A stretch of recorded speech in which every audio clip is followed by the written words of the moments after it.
I'm Natalie, almost 60 years old. I have 3 kids, all grown up now, and 2 of them are married. My husband passed away in a car accident when I was 50. I was in the accident too and survived, but I lost my sight in both eyes. Luckily, my kids were adults by then. They helped a lot with everything around me until I got used to my new life. Now, my eldest son, Jack, and his wife, Brooklyn, live close by. They built their own house near mine and come to check on me from time to time. They offered to live with me, but I refused. I didn't want to be a burden on Brooklyn or make her feel uncomfortable. The house where we all lived together was too big for just me, especially with 2 floors.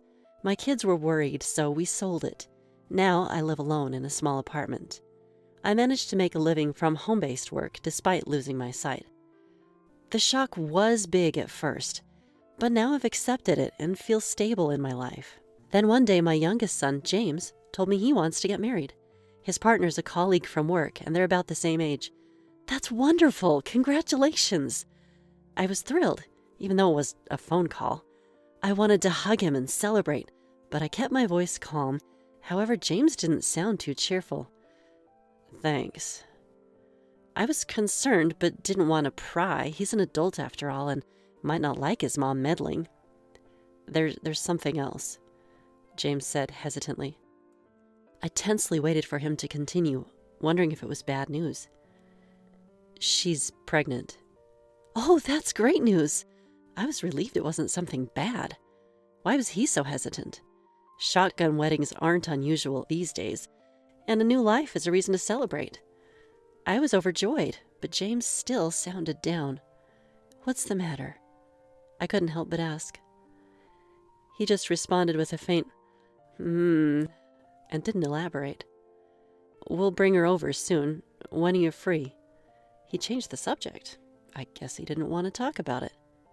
I told him any time was fine, worried, but not pressing further. He said he'd call back with a date and ended the call. I wondered why he sounded so down, despite the happy news. I tilted my head. A few days later, the day to meet her arrived. I was nervous, checking the apartment repeatedly to make sure it wasn't messy.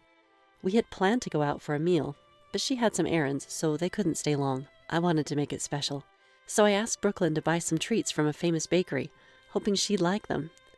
The anticipation made me anxious. Hours later, the doorbell rang. I stood up and headed to the door. Coming in, I heard James' voice. Excuse us. A sweet young female voice chimed in. Then I felt James' presence as he walked in with her. Mom, let's sit. He guided me back to where I was before. I was prompted to sit and took my seat. Occasionally, I caught a whiff of a sweet scent, probably hers. Judging by her voice and smell, I imagined she was a cute girl. Welcome. Sorry about the cramped space, I said, facing where I thought she was. What is this place? I heard her mumble quietly. James softly chided her with a, stop it.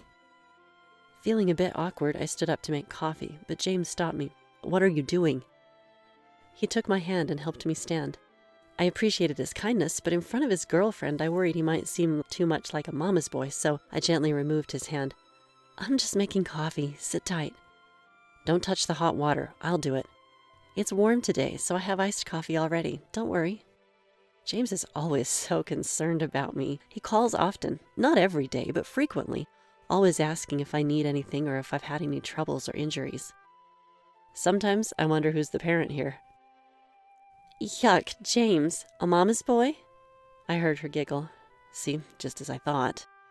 I asked James to sit down and expertly poured the coffee into cups, then brought out the treats I'd gotten earlier. Sorry there's not much.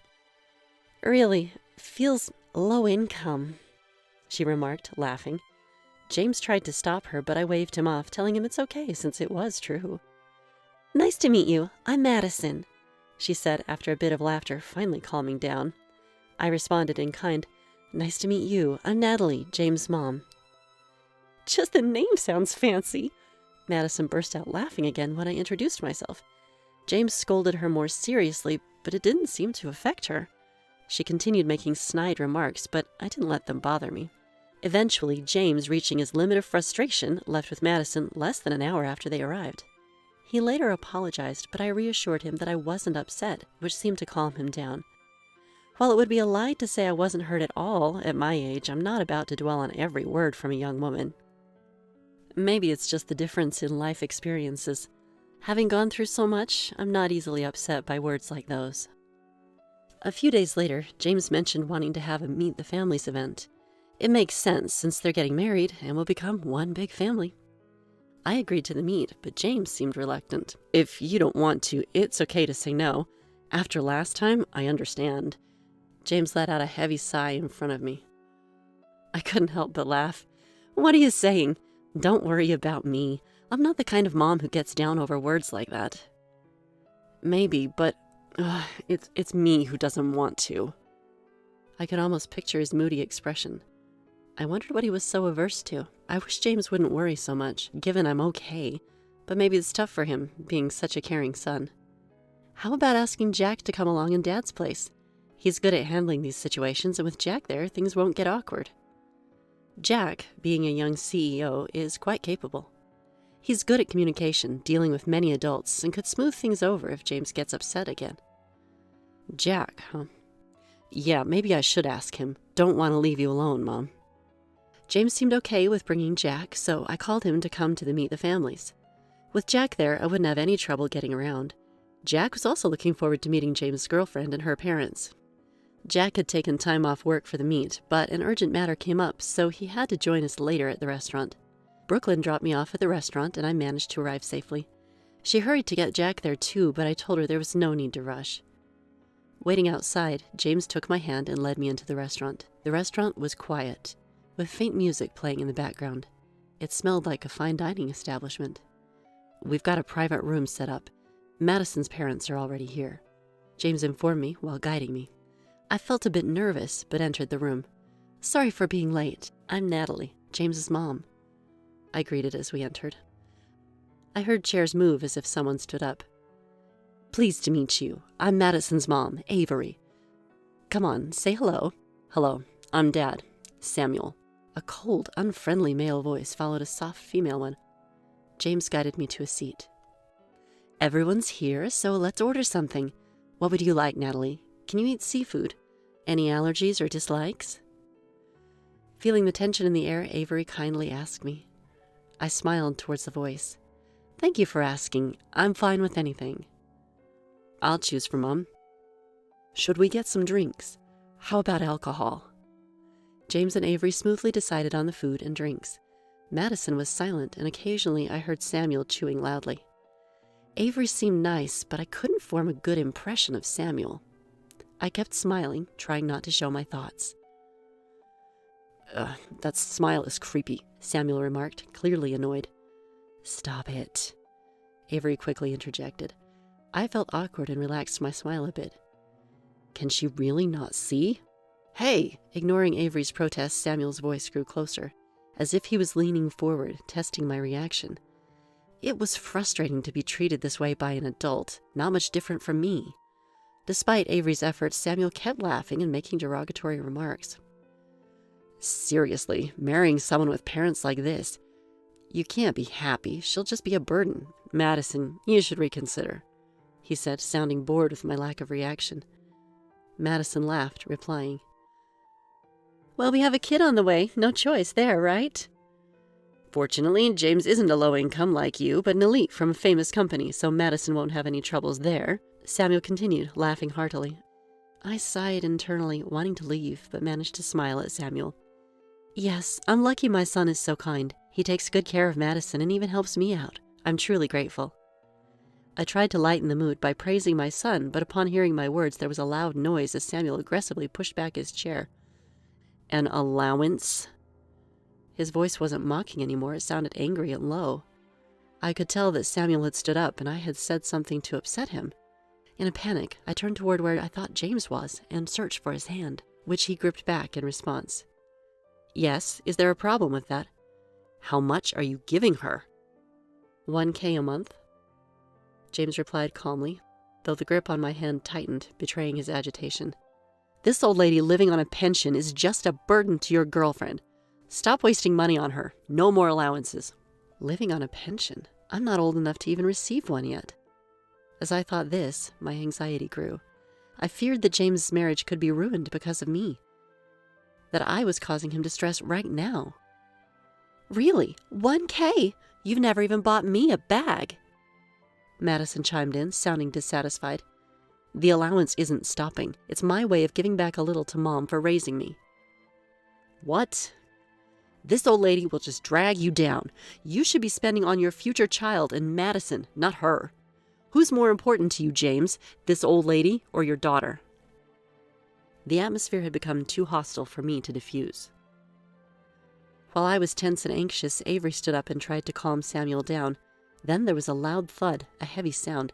It was clear that Avery had fallen, likely pushed by Samuel.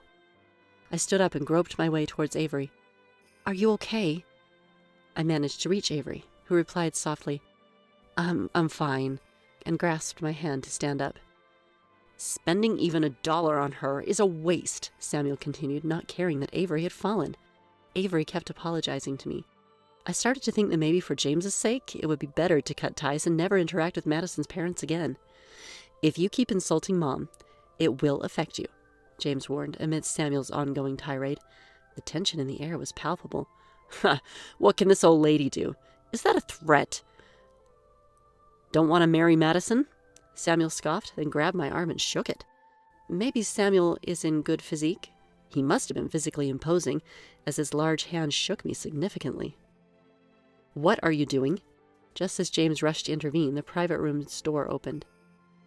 Sorry I'm late. I'm James's brother, Jack. What's happening here? Jack's voice came through the door, and he quickly realized something was wrong. Naturally. Avery on the floor, Samuel gripping my arm, me reaching upwards, and James trying to stop him. Clearly the situation was abnormal. Hey, what are you doing grabbing someone's mom like that? Jack immediately came over and urged Samuel to let go. Samuel released his grip. My arm hurt from being shaken, and Jack noticed me rubbing it. Asking if I was okay, I replied I was fine, then heard Samuel muttering something. I turned towards him, straining to hear. Why are you here? The CEO. Samuel's voice trembled with evident shock. Oh, you work at my company? Sorry, there are so many employees, I can't keep track, Jack said to Samuel. It turned out that Samuel was an employee at Jack's company. James, what's the meaning of this? Samuel demanded an explanation from James. James explained right away. My dad was the former CEO of the company you're working for. Now Mom is the acting CEO, but since she's blind, my brother is handling it on her behalf. Mom often goes to the company to meet with shareholders and the CEO for work. So essentially, Mom is your boss. James guided me to sit down and sighed deeply. Then he murmured softly, just loud enough for me to hear. I was going to explain if things stayed calm. Wait, what? Your brother's the CEO?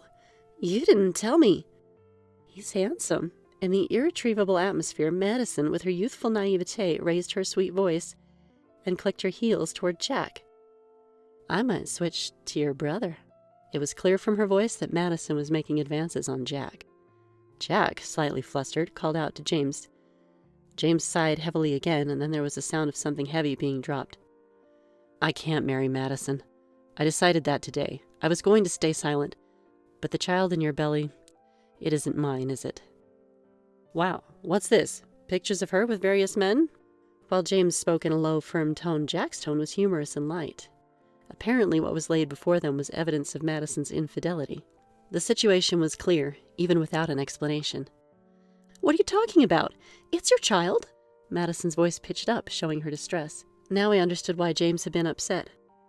Then let's do a DNA test. If it's really mine, you'll agree, right? We don't need to do that. The Meet the Families had completely derailed. As I stayed silent, observing, Avery quickly intervened before Madison could make a scene. Enough. James, Mom, I'm deeply sorry for my husband and daughter's behavior. We will handle everything through lawyers from now on, including compensation. For today, let's just... Mom, wait! I guess I should say, Mom. True to form, Avery firmly scolded Madison and bowed her head. This silenced James, and we all decided to leave. Samuel, who hadn't spoken since Jack's arrival, was pale with shock as Jack gleefully informed us. In the car, James seemed relieved, laughing that he was glad to be breaking up with Madison. The tumultuous time had ended, but I was left confused for a while, trying to make sense of it all. Eventually, James ended things with Madison. No compensation was paid as they weren't married, and James declined it. Regarding Samuel, Jack conducted an investigation at the company and found his work attitude and lack of trust from colleagues problematic, and decided to transfer him to a different department with a stricter boss. Jack thought Samuel would likely resign soon. I also received a call from Avery personally. "I'm truly sorry for what we did to you, Natalie. Money can't make up for it," she said, sounding on the verge of tears. I reassured her not to worry and speculated she might have a harder time ahead with Samuel and Madison's pregnancy issues. "No, it doesn't matter anymore. I've divorced him." Apparently Avery had had enough of being pushed around by Samuel and Madison. Madison angrily left home, and Samuel readily signed the divorce papers, claiming, "You can't do anything without me." They'd likely fall without Avery. "I'm still concerned about the child in Madison's belly, so I'll keep minimal contact with her," Avery said, laughing bitterly, before ending the call. Though James's marriage and child were unfortunate, I hoped for his happiness and looked forward to hearing from him again.